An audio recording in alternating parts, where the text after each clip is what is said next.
You can also find us at KFRK in Denver, 50-plus AM/FM stations across the country and around the world. AMFM247.com.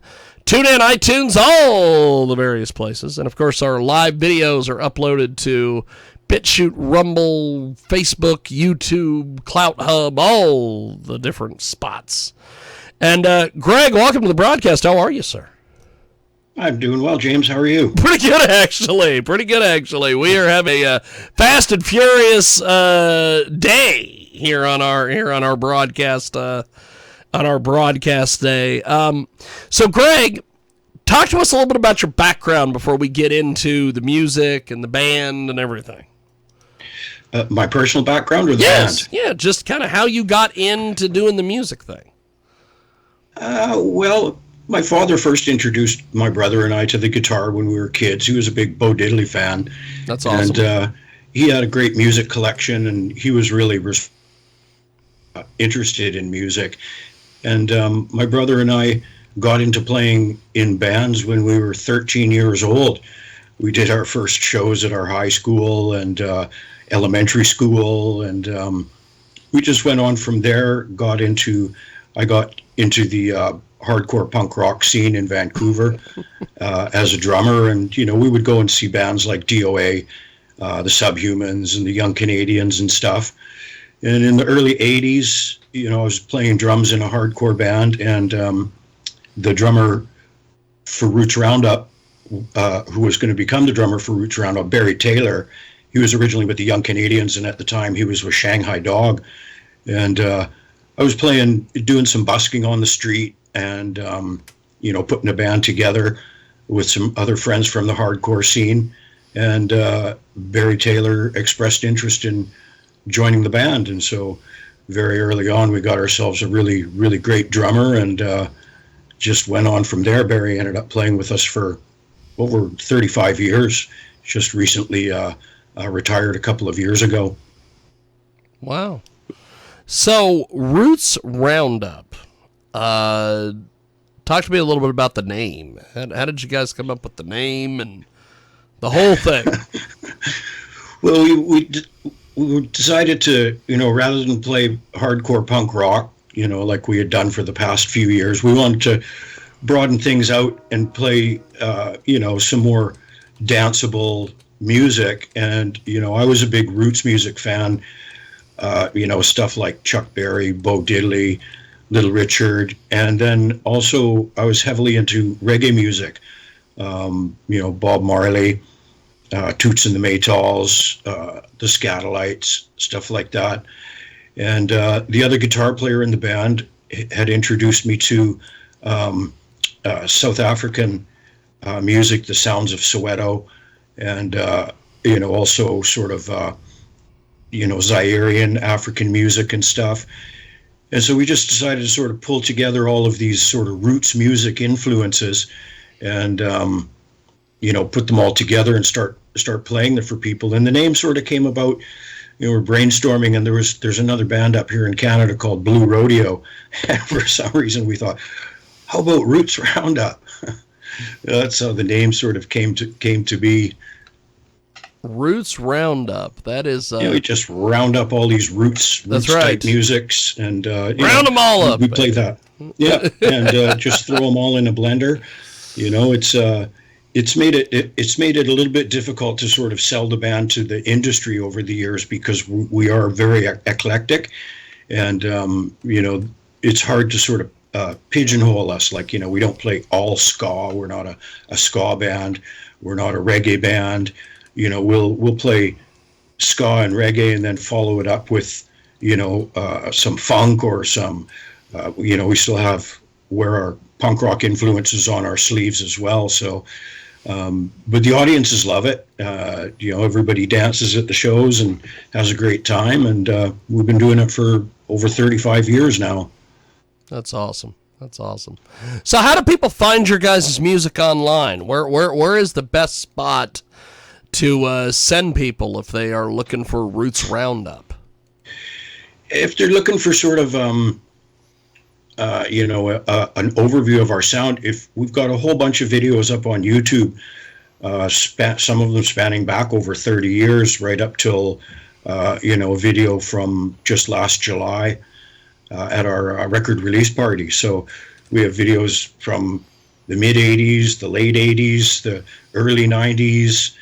And we took a break, around 93. And then, we played a few reunion tours in Western Canada in between then and 2014. I think we did about 3 or 4 reunion tours just around BC here. And then in 2014, we sort of started going at it on a regular basis again. And so we got videos just spanning, all this time frame and stuff. You can also visit our website at rootsroundup.com. And, you can buy our record there, read our bio, read our press kit, stuff like that. But YouTube's a good place to start. And we're on Facebook as well. You just search for Roots Roundup. Some people spell it Roundup as one word, and we spell it as 3 words, Roundup. But either one will find us. That's awesome. That is amazing. Roots Roundup with us today. They join us live here on our big broadcast. So we are going to do this. I'm going to put you on a brief hold, and I'm going to play one of your tunes. This happens to come from YouTube. This actually comes from your official YouTube channel, In This Time. Tell us a little bit about that. In This Time is one of our oldest songs. It's it's just a commentary on how it's really important to be conscious of what's going on. A lot of people, there's so much going on all the time.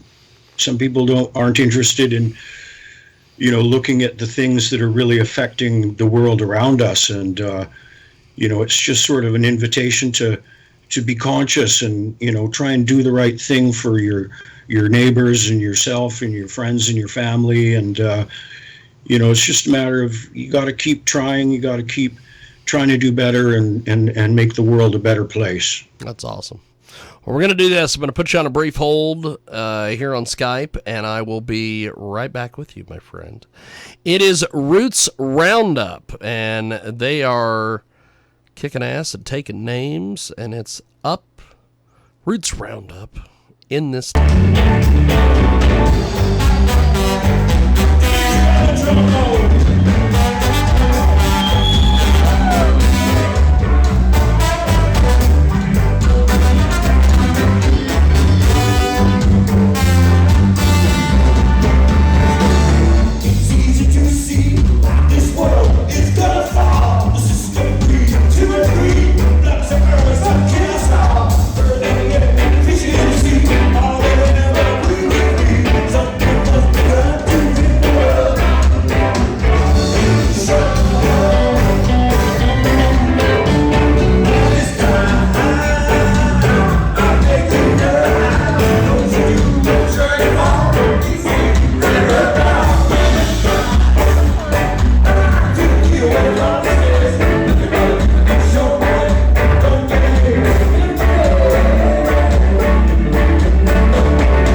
next week.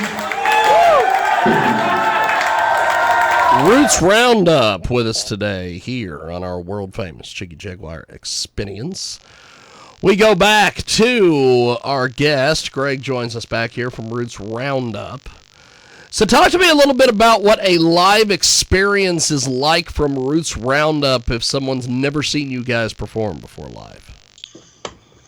Well, I would be prepared for hard-hitting, high-energy show with lots of variety and lots of dancing.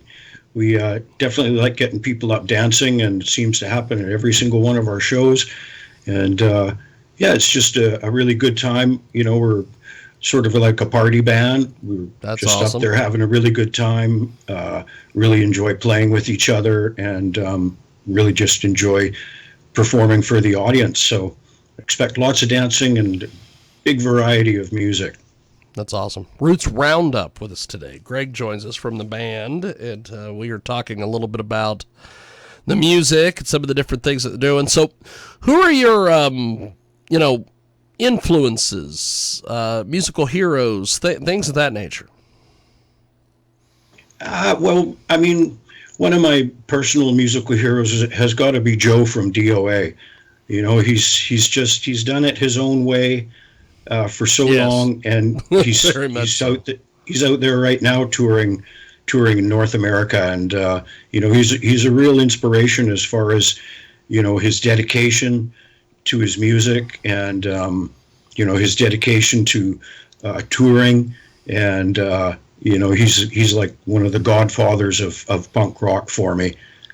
And you know, I'm really influenced by a lot of different reggae music, but you know, when you get right down to it, Bob Marley is really the king of reggae music. You know, his longevity, and now all of his sons are out there, you know, touring the world with their Legend tour, you know, paying tribute to their dad, and you know, keeping that music alive.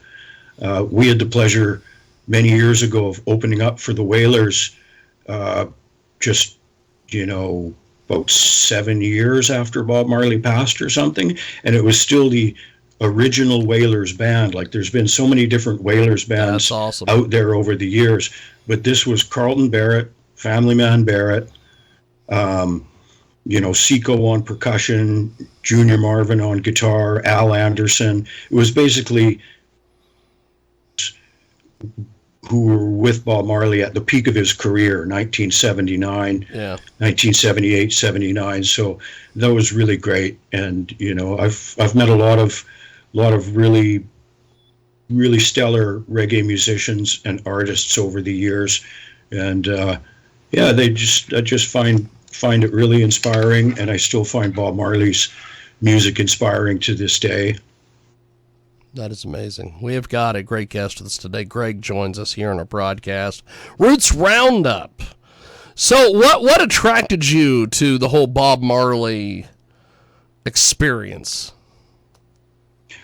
To be honest, it was my dad had a Bob Marley record, and a Third World record, and that's sort of what got me into it at first. And then, you know, when I was probably, you know, 15 years old or stuff, I started looking at the really early Bob Marley stuff that was produced by Lee Scratch Perry, and you know, there's something about the sound and the rhythm of the music that just really speaks to me. And you know, sorry, I forgot what the question was, James. Well, we have got a great guest with us today. Greg from Roots Roundup join us here on our big broadcast. He is absolutely amazing. His music is amazing. The band is great. So tell me a little bit about all the different players that are in the band.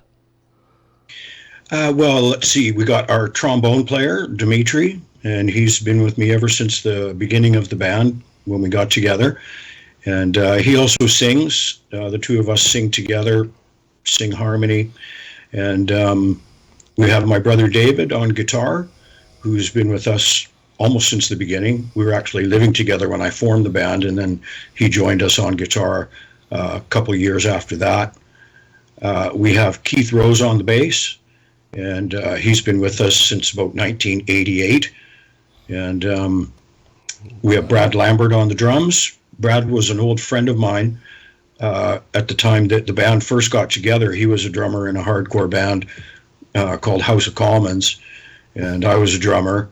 And so I'd known Brad, and when Barry Taylor retired a few years ago, I thought, well, let's call up Brad and see if he's interested in drumming for us. And because he had known us for so long, and we'd played in different bands together and stuff over the years, he knew all the songs already like the back of his hand. First rehearsal, he already knows all of the arrangements and everything like that. So, and then we have Mark Campbell on guitar. He's been with us since about 1989. And when he joined the band, it was great. He was still quite young, just barely out of high school, and we were touring across Canada, and we basically had like one or two rehearsals with him, and then just jumped in the truck and went on tour for 2 months. And then we have Eric Napier on the keyboards, who joined us right around the same time that Brad did a couple years ago. We have got a great guest with us today. Greg from Roots Roundup joined us. We are going to play On My Bike. Tell me a little bit about this. That one was literally written while I was riding my bike here in Vancouver, and it's been a favorite for our audience for many years. And it's just a great tune about enjoying riding your bike. I was really into bike riding for quite a long time, and it's just about getting out there and pumping those legs and feeling good riding your bike. Fantastic. Well, we're going to do this. I'm going to put you on a brief hold, and we will come right back. It is On My Bike. It is Roots Roundup. And they join us this week here on our broadcast. Greg will be back with us here in just a few seconds here via the magic of the old Skipscape.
Fantastic. That's On My Bike, and it is Roots Roundup with us today here in our big broadcast. We go back to Greg from Roots Roundup. He joins us live here on our big broadcast.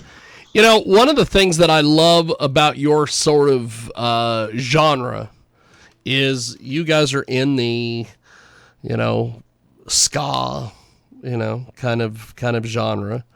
Why was that a big popular thing and then it just mainstream people just fell out of love with it? It's still around. And I love the hell out of ska music, and I know there's ska musicians all over the goddamn place. And they're still packing people in. But for whatever reason, it was hot there for like 2 years, and then people moved on to something else. Yeah, it's one of those niche genres, in the same way that reggae sort of had its high point. Yep. Ska has sort of come and gone over the years. There was, when the Specials started doing ska, of course they were influenced by the Skatalites and the ska that was popular in Jamaica right from the early 60s, yep, right through to the late 60s. And I think it's sort of one of those genres that it comes and goes. It's popular for a while and then it sort of fades into the background. But like you say, they still pack them into their shows because it's such an enjoyable form of music. Like, as far as dance music goes, like it's pretty hard to beat ska for just fun. It's just a fun genre of music. And, and then in the early 90s, of course, there was the success of No Doubt.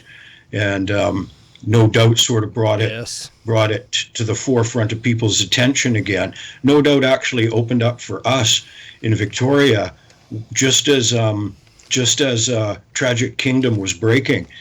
Wow. Not a lot of people realize this, but they were actually on the road for about 10 years before Tragic Kingdom broke. And so, we were playing one of 3 sold-out nights here in Victoria in Canada, and the promoter goes, there's this band from California I want to open for you guys. I'm sure, okay, sounds good. And they pull up in their tour bus and proceed to just absolutely rip the roof off the place. It was just a small club, had about 300 people or so. But, and then, along with, with No Doubt, there's bands like the Slackers who have been doing it for a long time.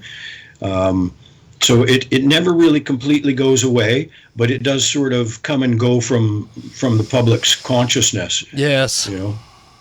And, but we really like the old style ska. In the 90s, there was bands like the Mighty Mighty Boss Tones and goddamn right, Mighty Mighty Boss Tones, baby, doing their stuff. But for me personally, I'm really still influenced by the Skatalites. We got to open up for the Skatalites back when all the original members were still around. We got to open up for them a few times over the years, and I just love the composition. They're all such highly trained and highly accomplished musicians, and just their compositional skills. That for me is the true heart of ska music. That's awesome. Well, before we let you go, how do people buy your music, get involved with what you're doing online, all the various things? Well, we're being the new record is called Uprooted, and it's being distributed by Joe's Sudden Death label, and so it's available. It's being distributed in the U.S. by Revolver, and awesome. In the U.K. Oh, geez, just on the tip of my tongue. But if you Google Roots Roundup new album or Roots Roundup Uprooted, you'll find all sorts of different links. You can buy it directly from our website. We'll send you a copy, rootsroundup.com. Or like I say, if you just Google Roots Roundup new album, you'll find all sorts of links where you can purchase the new album and also to listen to it, or do the Spotify thing and all that stuff because everybody else does it. Well, good stuff. Well, brother, I really appreciate you making time for us today. Thanks for coming on and chatting with us because I love the band. I love the music. I love everything that you're doing. Right on, James. Well, thank you very much for the opportunity to speak to you. Just keep up the good work, because you guys are you guys are really doing some really cool stuff there. Maybe we'll see you down there in Kansas City one day. Definitely. I think that would be fun. Well, Greg, have yourself a wonderful day, and we'll talk to you soon. Thank you, sir. Okay, thanks a lot, James. Appreciate it. There he goes. Yeah. That is Greg from Roots Roundup with us today. And we are going to do this. We are going to go to our